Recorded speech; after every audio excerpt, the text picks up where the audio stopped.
So I drop a letter in the mail. I dropped a letter last Tuesday in the mail with several checks addressed to my bank. Now this is Friday. There is no response from the bank as of this day. I dropped in about $400 or $500 in checks, some dividend checks and other checks, and I dropped it in the mail. Today is Friday. The bank is only a matter of, well, not more than 2 miles from where I live. It's in Beverly Hills, and I'm on the border of Beverly Hills.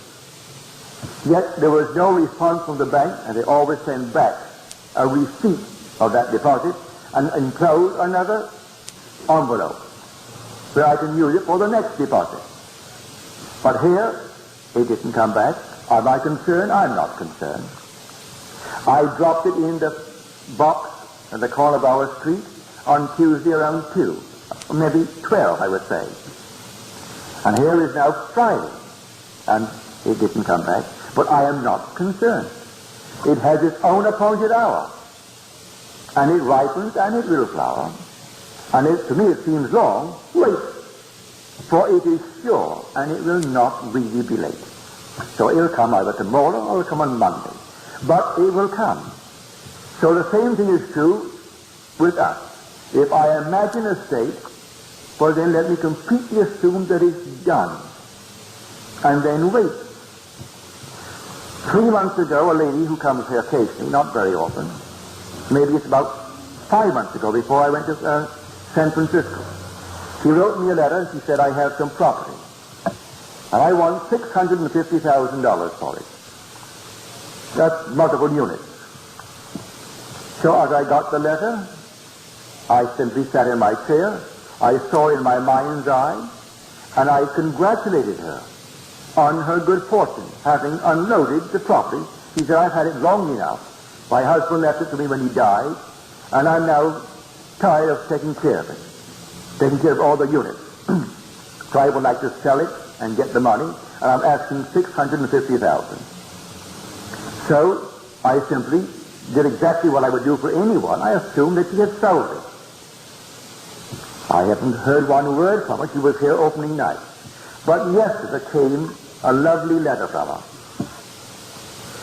thanking me for teaching her this principle and for exercising it on her behalf. But she did not state in her letter that she sold it, but she said, everything has worked. Well, I take it for granted now that she sold it. But she did not actually state that in her letter. But she said, everything that I asked of you has happened. But she asked that of me. And then she also added, and many more too. So I tell you, go to the source. I have found him. And he is my own wonderful human imagination. That's God. And if the Bible speaks of him as a rock, I found that too. And if the rock falls upon me and then it fragments itself, it fragmented me because I am the rock. Because within that rock, when it gathered itself together, it formed itself into my being. I saw myself. So the statement is true. If anyone falls upon that stone, he will be broken into pieces. But if it falls upon anyone, he'll be crushed. And so, if the story comes to you before you have the experience, you're crushed. Because it's trying to take from you the God that comforts you, a God that is on the outside, a God to whom you can pray and feel comforted. Contribute to the church and feel you've done your duty. Or attend service and feel you've done your duty. But after this happens, you can't go to any church and feel you've done your duty. So here I tell you, whether it be new or old is unimportant. The question is it true? And I tell you, every word of that book is true. But the passages quoted in the New, all taken from the Old, it doesn't quote any portion of any book in the world outside of the Old Testament. As Disraeli said, Benjamin Disraeli, the New Testament is the fulfillment of the Old. He said Christianity is the fulfillment of Judaism. That's Benjamin Disraeli, who was Prime Minister of England, one of its greatest, Lord Beaconsfield. And here was a Jew. He never denied it. His very name tells you who he is. Disraeli. He is Benjamin of Israel. For Disraeli is Israel. He is Benjamin of Israel. And he never denied he was a Jew. And he said in his marvelous manner that Christianity is the fulfillment of Judaism. He saw what others did not see. He saw the whole thing unfolding. And when they quoted the Old, he knew these are important passages. Dwell upon them. If it hasn't yet come to you in spirit, it will. Everyone's going to have that experience of having that stone appear before them, and then, instead of falling upon you, as it were, as that's said in the Bible, no, you alight upon it. By chance, the thing happens.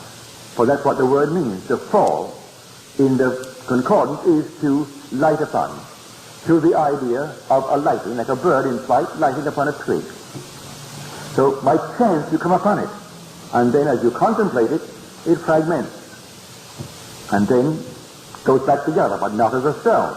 It goes back together as a being, a living, pulsing, breathing being in deep, deep meditation, and it's you. And that is God. And just like you. And he's dreaming that he is you. And you're actually feeding him with all of your imaginary acts. And he projects them on the screen of space for you. You take it to heart, and I tell you, the world can be what you want it to be. Your world. That's all that concerns you anyway. Your world. Now, next week is going to be on the law. Imagination plus faith will be my Monday night talk. And then Friday will be the coin of heaven, both based purely on the law and its application. If I should weave in something about the promise, it will only be a small little portion. I have no plans as to how I will present it. But the title of the first is Imagination plus Faith. That's Monday. And Friday will be the coin of heaven. And how man, by the proper use of his own imagination, which is God, can produce the conditions he wants in this world. Now let us go into the silence.